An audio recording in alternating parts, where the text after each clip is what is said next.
बिस्मिल्लाहिर्रहमानिर्रहीम।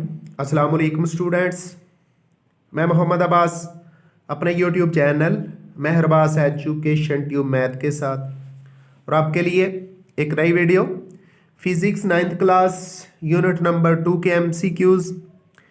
इसके अलावा लास्ट वीडियो में बात हुई थी कि बुक के MCQs करेंगे, इसके अलावा अप टू डेट के MCQs करेंगे। अगर तो सेम हुए तो सिर्फ बुक पर से ही होंगे, और अगर कोई अप टू डेट में कोई डिफरेंट हुए तो वो अप टू डेट से किए जाएंगे। ये जो दूसरा यूनिट मैंने देखा है अप टू डेट पर, बहुत सारे MCQs ऐसे हैं जो कि इधर बुक में नहीं है, इसलिए बुक के भी आज किए जाएंगे और अप टू डेट के MCQs भी किए जाएंगे। तो पहले चलते हैं बुक के MCQs की तरफ। यूनिट नंबर 2 है physics 9th class. Question number 2.1 लिखा हुआ है, encircle the correct answer from the given choices. तो पहला MCQs है, a body has translatory motion if it moves along a, यानी कोई बॉडी ट्रांसलेटरी मोशन करती है जब वो मूव करती है। चार ऑप्शन है, ए ऑप्शन है स्ट्रेट लाइन, बी ऑप्शन है सर्कल, सी ऑप्शन है लाइन विद आउट रोटेशन और डी ऑप्शन है कर्व्ड पाथ। तो जब हम इसकी डेफिनेशन की बात करते हैं ट्रांसलेटरी मोशन की, तो एक ऑप्शन बहुत क्लियर है, वो है option C, line without rotation. अगर कोई बॉडी किसी लाइन पर मूव करेगी और विदाउट रोटेशन मूव करेगी तो उसकी मोशन को हम ट्रांसलेटरी मोशन कहेंगे। तो ये जो नंबर 1 MCQs है उसका जो करेक्ट आंसर है वो सी है, लाइन विदाउट रोटेशन। तो पहले पर हम सी लिख देंगे जो पहला है और इसको टिक कर देंगे। अब दूसरा MCQs है, the motion of a body about an axis is called. जब कोई बॉडी अपने एक्सिस के गिर्द घूमती है तो उसकी मोशन को क्या कहते हैं। नंबर 1 ए ऑप्शन है circular motion, rotatory motion, vibratory motion, random motion. तो डेफिनेशन को देखें तो जब कोई बॉडी अपने एक्सिस के गिर्द मूव करती है तो उसकी मोशन रोटेटरी मोशन होती है। और इस नंबर के अंदर नंबर 2 MCQs के अंदर बी पर ये लिखा हुआ है रोटेटरी मोशन, तो हम बी पर सर्कल करेंगे, बी को सही टिक करेंगे। तो इधर भी दूसरे नंबर में हम बी लिख के उसको टिक कर देते हैं। तीसरा MCQs है, which of the following is a vector quantity. दर्ज झैल में से कौन सी वेक्टर क्वांटिटी है। वेक्टर क्वांटिटी वो होती हैं जिनकी डायरेक्शन होती है और मैग्नीट्यूड होती है। तो स्पीड लिखा हुआ है, वेक्टर नहीं है, डिस्टेंस भी वेक्टर नहीं है, डिस्प्लेसमेंट वेक्टर है, जबकि चौथा ऑप्शन है पावर, पावर भी वेक्टर नहीं है। तो तीसरा ऑप्शन जिसको जो कि सी लिखा गया है डिस्प्लेसमेंट है, डिस्प्लेसमेंट एक वेक्टर क्वांटिटी है और डिस्प्लेसमेंट सी ऑप्शन में मौजूद है, इसलिए तीसरे का सी ऑप्शन हमारा सही होगा। सी लिख के हम इधर टिक कर देते हैं। ये बुक वाले MCQs चल रहे हैं। अब चौथा MCQs है, if an object is moving with constant speed then its distance time graph will be a straight line. If an object is moving with constant speed, then its distance time graph will be a straight line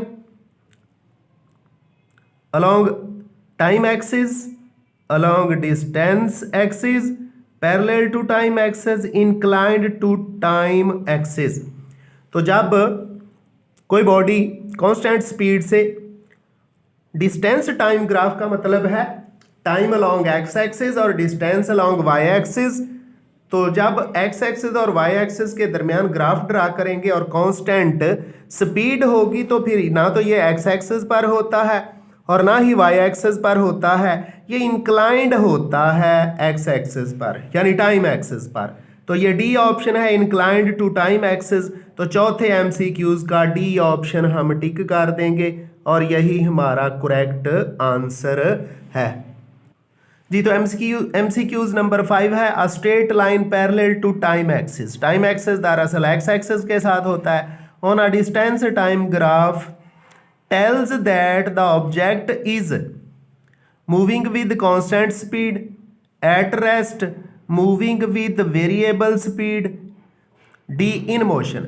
तो जब जो straight line है parallel to time axis हो यानी x axis के साथ हो तो इसका मतलब है उसमें तो स्पीड है ही नहीं, उसने कोई डिस्टेंस कवर किया ही नहीं। जब डिस्टेंस कवर नहीं किया, उसकी स्पीड नहीं है, तो हम कहेंगे दैट इज एट रेस्ट। तो देखते हैं इधर बी ऑप्शन है एट रेस्ट, तो 5वें एमसीक्यूज का बी ऑप्शन एट रेस्ट वो हम टिक करेंगे।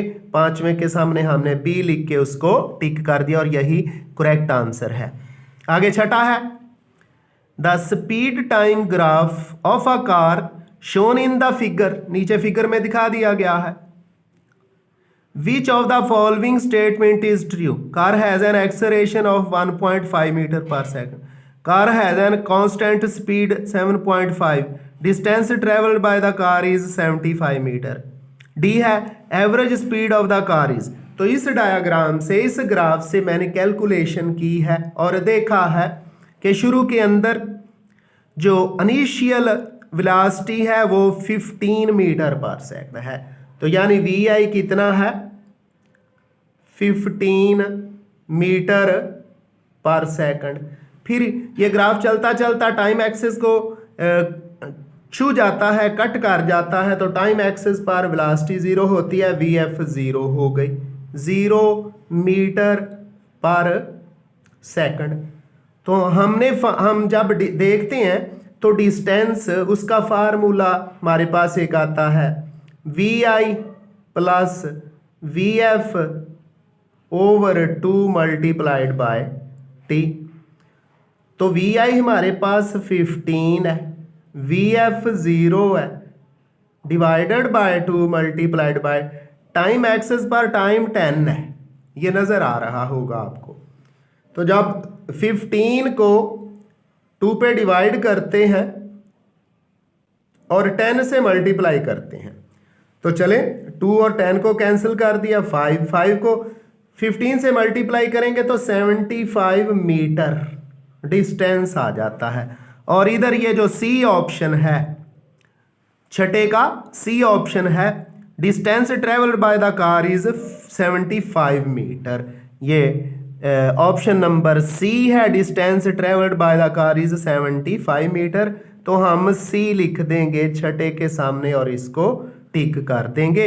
तो इसके बाद हमारा जो अगला ऑप्शन है उसकी तरफ चलते हैं जी। आगे 7वां पार्ट है, which one of the following graphs is representing the uniform acceleration. जब चारों ग्राफ्स पे गौर करें तो ए जो है इंक्लाइंड है एट टाइम एक्सिस और स्ट्रेट लाइन है, बी जो है पैरेलल टू टाइम एक्सिस है, बी तो हो नहीं सकता, सी भी नहीं है क्योंकि यहाँ वेलोसिटी 0 हो जाती है चलते चलते, और डी में वेरिएबल वेलोसिटी है, वो भी एक्सेलरेशन यूनिफॉर्म नहीं है। तो ए ऑप्शन ही बचा है, तो हम 7वें पार्ट का ए ऑप्शन लिख के उस पर टिक कर देंगे। तो ए ऑप्शन लिख के उस पर टिक कर दिया। उसके बाद 8वां एमसीक्यूज है, by dividing displacement of a moving body with time we obtain. तो जब डिस्प्लेसमेंट और टाइम की रेशो लेते हैं यानी rate of displacement is called velocity, तो हमारा ये ऑप्शन वेलोसिटी आता है।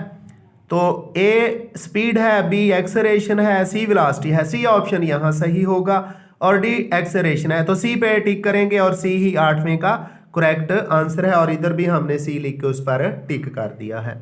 इसके बाद 9वां ऑप्शन है, 9वां एमसीक्यूज है, a ball is thrown vertically upward, its velocity at the highest point. जब भी कोई बॉडी अपवर्ड जाती है और मैक्सिमम हाइट अटेन करती है तो इसकी वेलोसिटी 0 हो जाया करती है। तो इसका स्पीड लिखा हुआ है -10 मीटर पर सेकंड, बी है 0, सी है 10 मीटर पर सेकंड स्क्वायर, और डी में लिखा हुआ है नन ऑफ दीज के, इनमें से कोई भी नहीं है। तो बी ऑप्शन 0 लिखा हुआ है, इसलिए हम बी ऑप्शन लिखेंगे और उस पर टिक कर देंगे। और यही बी इक्वल टू 0 यानी वेलोसिटी 0 है, यही हमारा करेक्ट आंसर है। अब 10वां नंबर है, 10th नंबर है, a change in position is called. Change in position is called displacement. Definition है कि जब कोई बॉडी अपनी पोजीशन चेंज करती है, पोजीशन दो पॉइंट्स के दरमियान शॉर्टेस्ट डिस्टेंस होता है, तो जब कोई बॉडी अपनी पोजीशन चेंज करती है तो उसको हम डिस्प्लेसमेंट का नाम देते हैं। तो नीचे देखते हैं ऑप्शन क्या है। ए स्पीड है, बी वेलोसिटी है, डी डिस्प्लेसमेंट है, सी डिस्प्लेसमेंट है और डी डिस्टेंस है। तो सी में डिस्प्लेसमेंट लिखा हुआ है, इसलिए 10th नंबर एमसीक्यूज का, 10वें एमसीक्यूज का हमारा जो करेक्ट आंसर है वो डिस्प्लेसमेंट है। और इसके लिए हम सी लिख के उस पर टिक कर देंगे, सी को सर्कल कर देंगे और यही करेक्ट आंसर है। नंबर 11 एमसीक्यूज है, a train is moving with the speed of. Speed दे रखी है, कितनी है? 36 किलोमीटर पर आवर है। तो क्या करना है? Its speed expressed in metre per second. Metre per second में चेंज करना है, तो लिखते हैं 36 मल्टीप्लाइड बाय 1000 मीटर बन गए। और एक आवर में 1 आवर के अंदर 3600 सेकंड्स होते हैं। कैंसिल करते हैं, 20 कैंसिल हो गए, 20 36, तो 10 रह गया है, 10 मीटर पर सेकंड आ जाता है। देखते हैं option A 10 metre per second, यही हमारा आंसर है। आगे जाने की जरूरत नहीं है, लेकिन पढ़ लें। बी है 20 मीटर पर सेकंड, सी है 25 मीटर पर सेकंड और डी है 30 मीटर पर सेकंड। लेकिन हमारा correct answer 10 metre per second आ चुका है और यही हमने एक्सप्रेस करना था।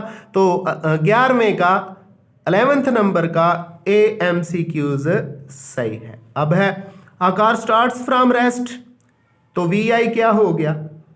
0 हो गया। It acquires speed, V F कितनी हो जाती है? 25 मीटर पर सेकंड हो जाती है। The distance moved by during the car this time is, तो टाइम कितना लगता है? 20 सेकंड लेती है। वो कहता है डिस्टेंस फाइंड करो, सिंपल सा, ऊपर भी किया, V I plus V F over 2 multiplied by T, यानी एवरेज फार्मूला। वी आई क्या है?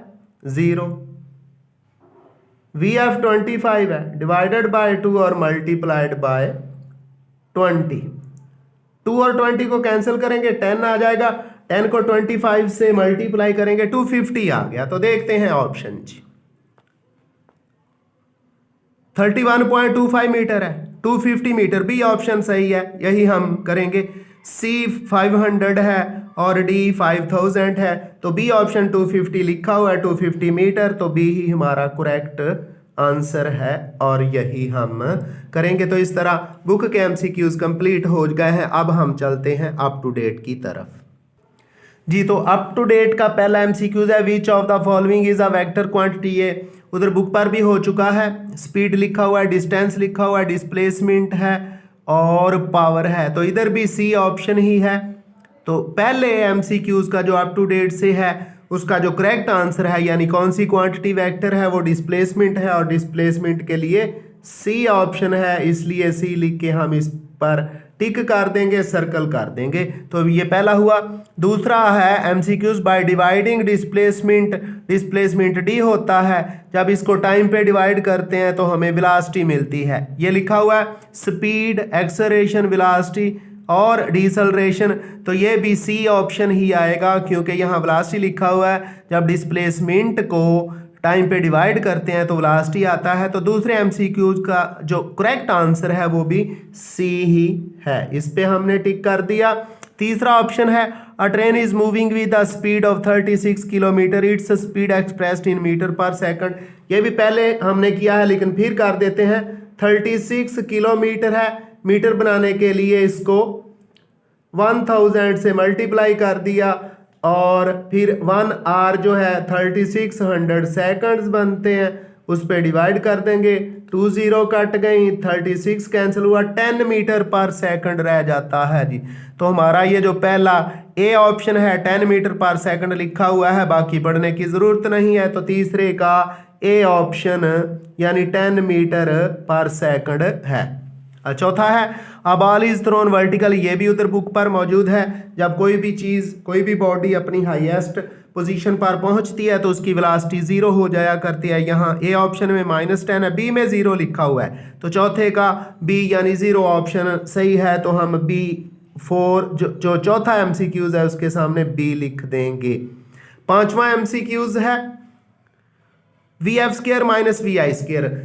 इक्वेशन ऑफ मोशन से मुतल्लिका है। जो थर्ड इक्वेशन ऑफ मोशन है 2AS = VF² - VI²। तो नीचे सी ऑप्शन में 2AS लिखा हुआ है, इसलिए पांचवें एमसीक्यूज का आंसर VF² - VI² आएगा 2AS, और ये सी है 2AS। इस पे भी हमने टिक कर दिया। अब ये 5 एमसीक्यूज हमारे हो गया। अब हम चलते हैं एमसीक्यूज के छठे ऑप्शन की तरफ, छठे एमसीक्यूज की तरफ, और उसको कंप्लीट करते हैं जी। तो छठा ऑप्शन है द यूनिट ऑफ वेलोसिटीज। ये तो सिंपल सा है, मीटर पर सेकंड हुआ करता है।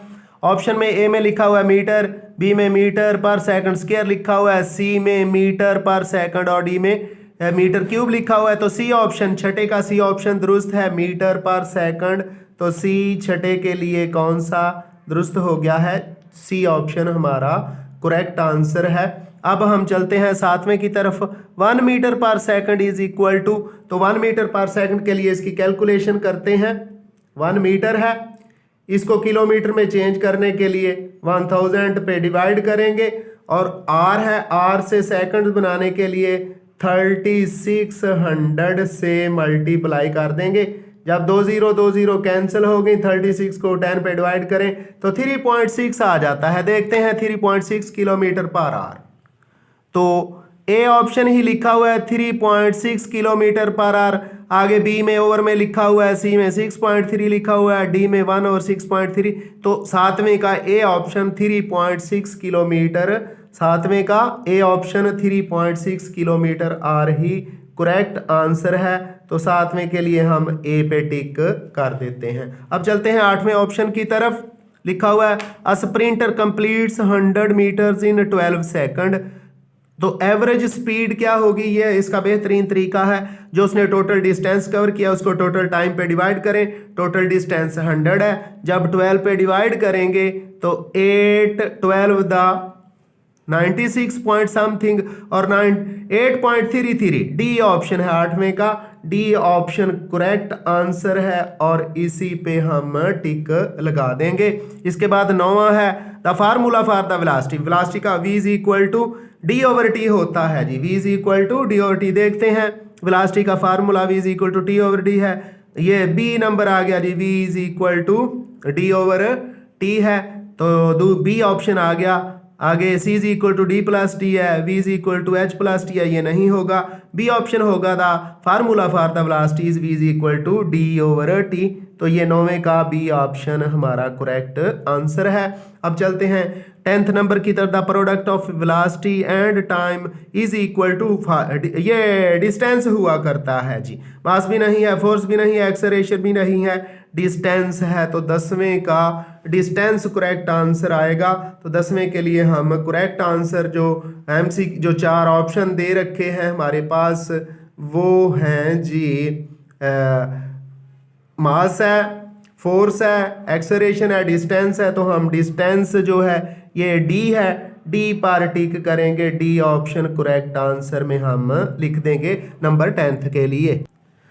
11 नंबर है the length of the half circle. Diagram के अंदर देखें तो ये फुल सर्कल है, इसकी लेंथ हुआ करती है C = 2πr, लेकिन हमने हाफ सर्कल के लिए दोनों तरफ 2 पे डिवाइड कर देंगे तो πr आ जाएगी। देखते हैं πr क्या है। ए ऑप्शन है 2πr, बी है πr, तो बी ही करेक्ट आंसर है हमारा, और यही हमने इस्तेमाल करना है।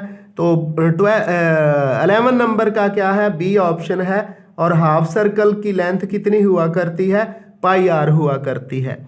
आगे give the name of the famous scientist who performed experiments at leaning tower of Pisa, उसका नाम गैलीलियो है। इधर 4 ऑप्शन दे रखे हैं, पास्कल है, न्यूटन है, आइंस्टाइन है और गैलीलियो है। तो सी ऑप्शन यहाँ हमारा दुरुस्त आंसर है। सी लिख के इसको करेक्ट आंसर टिक कर देंगे। तो ये जो MCQs नंबर 12 था, 12वां था, इसके लिए उसने कहा था कि जो फेमस साइंटिस्ट था पीसा टावर पर जिसने एक्सपेरिमेंट किया कौन था, तो गैलीलियो था। तो ये भी करेक्ट आंसर। आइंदा मिलेंगे एक नई वीडियो के साथ, दुआओं में याद रखिएगा। अल्लाह हाफिज़।